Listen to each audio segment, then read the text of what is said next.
I'm pretty sure most of y'all do not know that we are coming up on a government shutdown.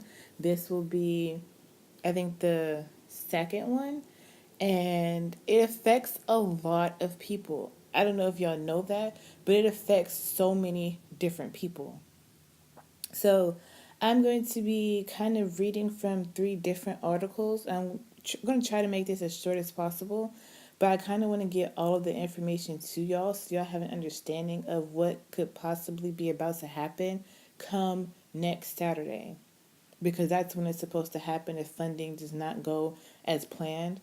Now, the first thing I want to talk about is this wall that Trump wants to build between the US and Mexico, because that plays a huge part in this government shutdown as well.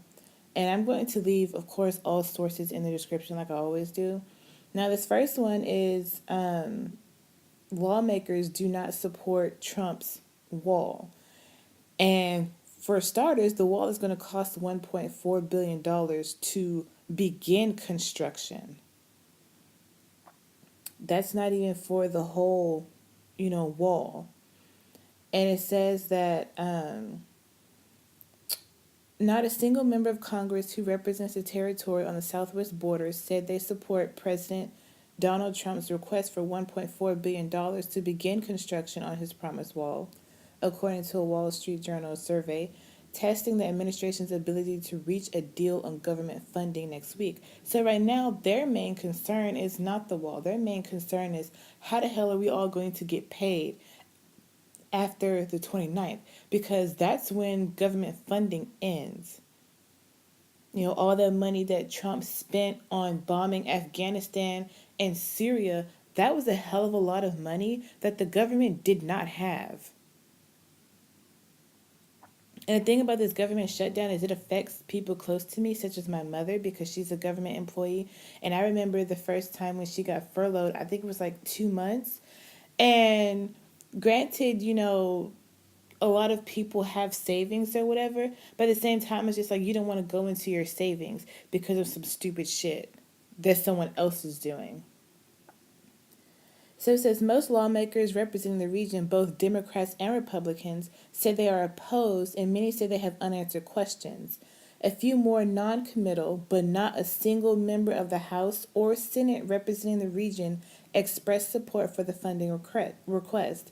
That includes 9 members of the House and 8 senators across 4 states, Texas, New Mexico, Arizona, and California, because those are the 4 states that border Mexico. The question is increasingly urgent as Congress and the White House scramble to agree on a spending bill needed to keep the government open. Existing funding for the government expires April 28th, and the White House says it wants funding for the border wall as part of the package. Now, if this wall is going to cost $1.4 billion, that's money that could be going to, employees. I mean, I don't think everyone understands who all are included in government employees. It's not just the people that work in the White House. Senior congressional Republicans have long indicated that they prefer to leave it out. That is partly because Senate Democrats are opposed, and their votes will be needed because most legislation requires 60 votes to clear the chamber, where Republicans hold 52 seats. Congressional Republicans have said they don't want to risk the partial government shutdown that such a shutdown could trigger. Still, the White House is holding firm on its position. You're always going to have constituencies within both parties that have local issues. We get that, Mick Mulvaney, the head of the Office of Management and Budget, said in an interview. He added that the GOP leadership is on board to fight for the funding because they know it's a priority for the president. Who gives a fuck that it's a priority for the president? All these people are not going to get paid. That is the problem. You have all these people who are going to suffer because you want to build a wall so that people in Mexico cannot come into the United States. You honestly think that building a wall is going to stop them? Really? Planes, cargo ships, shipping containers. Hello? That's not going to stop anybody.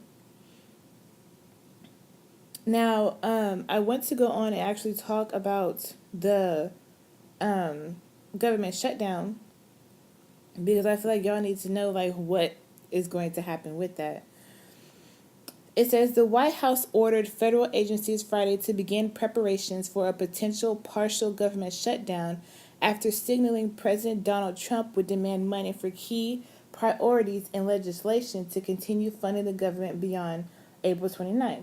But the president and his aides expressed confidence that Congress will work out a spending agreement and that there won't be any halt in government operations.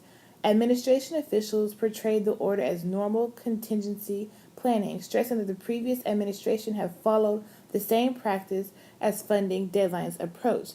However, there was still a government shutdown. I think we're in good shape on avoiding a deadlock on maintaining funding, Trump told reporters in the Oval Office on Friday. White House Press Secretary Sean Spicer's administration is confident because negotiations are ongoing and no one wants a shutdown. If you leave the wall out of this thing, $1.4 billion, I'm pretty sure there wouldn't be a government shutdown. But at the same time, it's just like, we don't have any money to be spending on anything. You had spent all this money on these missiles that were launched to bomb Afghanistan and Syria, and now you want to spend all this money on a wall, and it's like he hasn't even been in office for a year, and he's already spent so much fucking money. Billions and billions of dollars that the U.S. does not have. We are in trillions of dollars of debt. And if y'all didn't know that there is a debt clock, and I'll leave the link for that in the description, but you can see constantly how much we're spending. The push to reach an agreement on spending is complicated by White House efforts to try again for a House vote on replacing Obamacare next week, crowding the congressional schedule with two politically thorny measures the same week. House approval of an Obamacare repeal would give the president a legislative victory to boast about before his 100th day in office, April 29th. But failure to reach an agreement on spending legislation would risk marriage the anniversary with a government shutdown. So he's all worried about, getting Obamacare repealed before his 100th day. But however, if that's his main focus and there ends up being a government shutdown, his 100th day won't be so glorified. House Republicans plan a conference call Saturday with Ryan and other leaders to discuss the health care bills as well as spending legislation. Republican congressional leaders have pushed back against scheduling an Obamacare vote during the week, indicating there isn't a clear strategy yet for achieving passage. Because it's not important right now.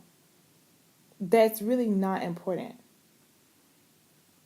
Now, I'm not going to read the rest of the article, but I do want to go ahead and tell y'all who all would be affected and who keeps working and who doesn't.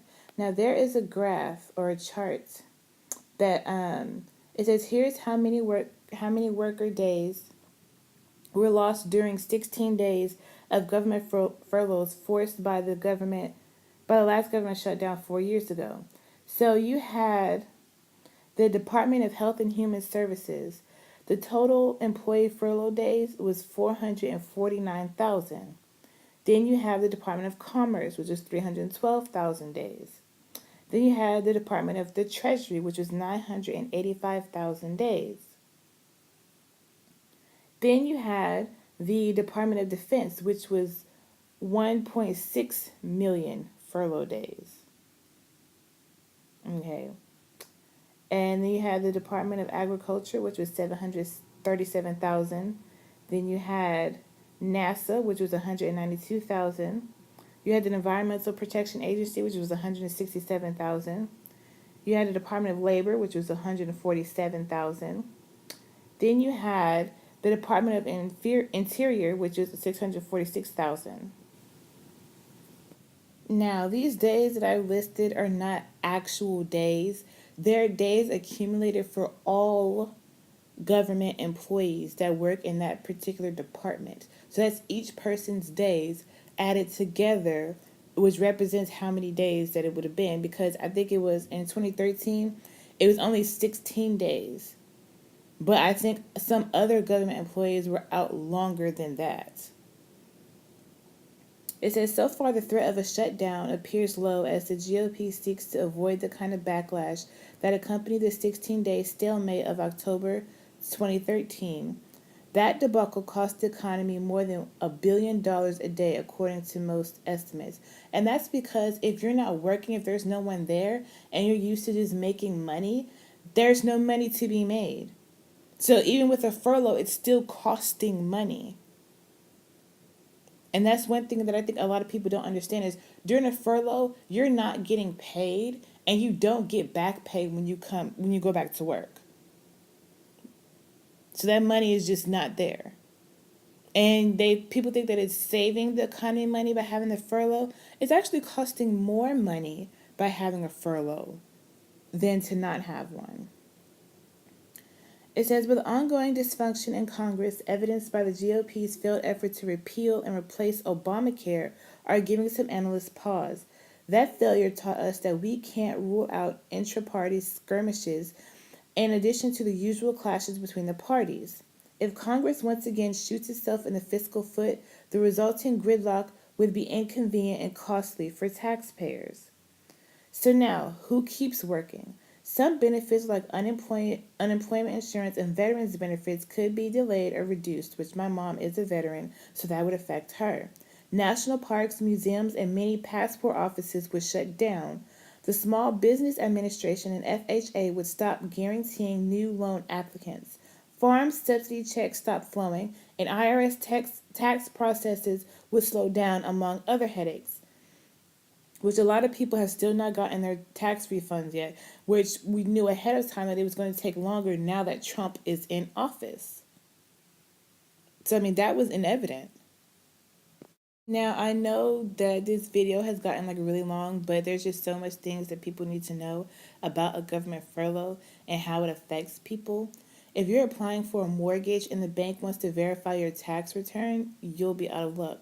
Social Security checks would go out, but recent retirees would have to wait to sign up.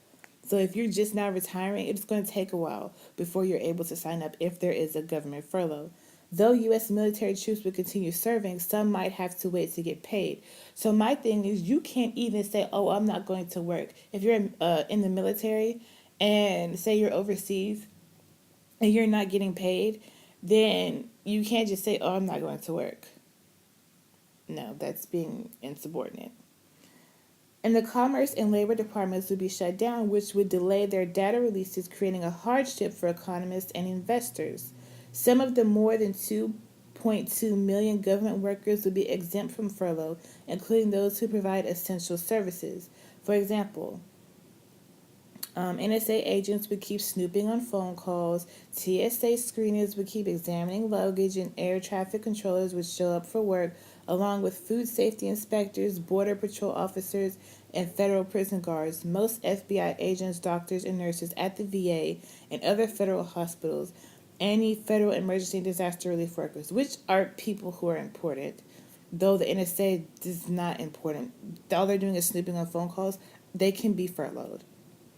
The U.S. Postal Service, which is funded separately, would continue to deliver the mail, and Federal Reserve officials would continue to go to work because they draw paychecks from funds generated by interest on the central bank's assets.